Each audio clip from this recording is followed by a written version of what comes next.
blind eye to their abuse. The shame falls on every single person that enabled it. I stand before you today as a survivor of both Jeffrey Epstein and Ghislaine Maxwell. I want to thank Congressman Massey and Khanna for their role in putting together this very, very important bill. Every day of this journey toward healing has come at a profound cost to my mental health. But I am here. I chose to come because this bill really matters.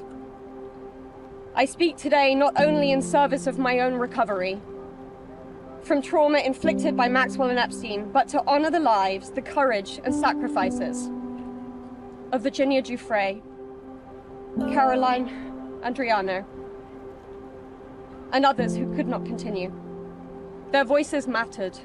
Their stories must not be forgotten. I was 16 years old when I was flown to New Mexico to spend a weekend with Epstein and Maxwell. That same year, 1996, my sister, Maria Farmer, reported what happened to me there, along with reporting her own assault at their hands and their theft of sensitive photos of herself, of me, and our younger sister that she had taken for her work as a figurative painter. I am now 46 years old. 30 years later, we still do not know why that report wasn't properly investigated, or why Epstein and his associates were allowed to harm hundreds, if not thousands, of other girls and young women. The only reason that I am here is because it feels like the people who matter in this country finally care about what we have to say. As an immigrant from Brazil, I feel empowered knowing that the little girl struggling to get by at 14 and 15 years old finally has a voice. For the first time, I feel like I matter as an American. For years after, I tried to avoid Jeffrey, but he had introduced me to Katie Ford, the owner of the Ford Modeling Agency. Epstein's reach went to the very top of fashion, arts, and entertainment. This did not just happen to underage girls in Florida. In New York City, hundreds of young, ambitious women were abused by him. Epstein was not just a serial predator, he was an international human trafficker. And many around him knew, many participated, and many profited. And yet, he was protected. So I stand here today for every woman who has been silenced, exploited, and dismissed. We are not asking for pity. We are here demanding accountability, and I'm demanding justice. So earlier today, Marjorie was at the steps of the Capitol in support of the discharge petition for the Epstein information. Before we get into some of that, what was going through your head as you walked up to what would be a very controversial subject? Many in the White House are against you signing on to this, but there's many of your supporters and many of Americans support this. But what was going through your mind as you walked up to this event? As I walked up, it was the largest press conference I've seen since I've been here. This is my 5th year in Congress, and I've never seen a press conference that was this big. That was the most reporters I've seen. It was also the most just ordinary Americans standing around watching. It even had some protesters that may have been there to protest another issue, maybe the situation in Gaza. I think there were some there that were fighting President Trump about the National Guard in D.C. So when I walked up, it was a mix of reactions. And there were even some group of protesters that were booing at me and shouting my name and were not a fan of me. However, once it started, everyone quieted down, and thankfully it became about the real issue, and that was the victims. So once the victims started sharing their story, what was the feel like there? I know that they shared some of the intimate details of what happened to them for the first time. Mm-hmm. Well, if anyone questions it, there were multiple women that spoke, and they said it all started when I was 14 years old.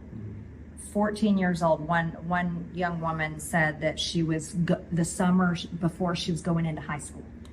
And this was a common theme. And if anyone questions it, Jeffrey Epstein is a convicted pedophile. However, he's been the most protected pedophile in history. And this man has been able to evade prosecution. According to the attorney there today, there are hundreds and hundreds of victims. Some of the women think there's thousands of victims. They even said that not only did he traffic women, rape, and sexually assault teenage girls and young women in Florida, he did it all over the country, but he also trafficked women all over the world. They said that there are survivors in Russia, Ukraine, other Eastern European countries, which is alarming. And they said that those women fear for their lives.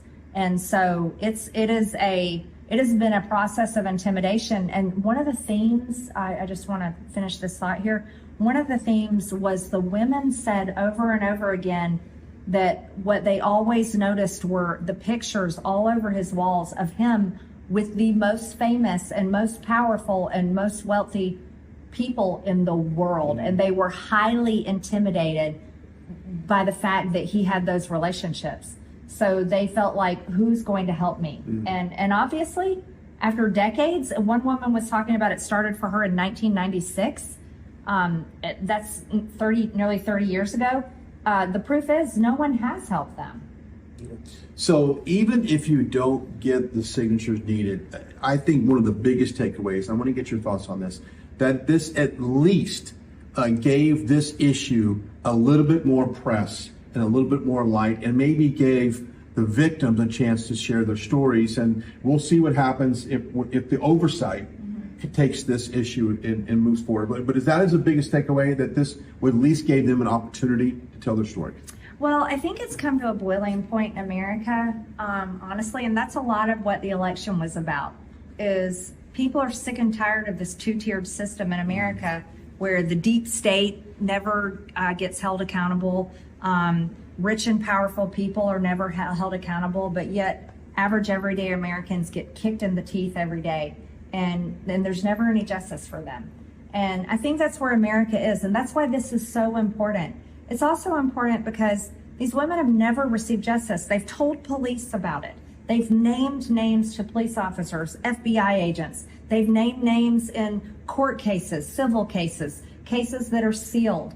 They have tried, but yet the government that they pay taxes to has never truly prosecuted anyone. And Jeffrey Epstein, he was still raping women while he was serving his prison time when he would come home on his work release program during the day. So Brian, I think the issue is, to me, the reason why I co-sponsored the Massey-Khanna resolution and why I signed the discharge petition is because we can't do enough for them. And it's important to try every single angle we can. And I don't understand why anybody's fighting that. Yeah. So hopefully we can get a little bit more attention to this horrible story and maybe get some justice and accountability. I think that in terms of MAGA, and you look at all the things, the way our government has been weaponized against President Trump and against MAGA and many Americans, I think this just goes under the accountability factor and all. Yeah, and I want to finish up with President Trump is the greatest at fighting the deep state. He's the best. He's been my hero and champion for years on many issues. And I look forward to him being a champion for these women. Yeah, I think when this story ends, he will go down as the person who champions these women and brings people accountable. I hope so. I hope so too. We'll be right back with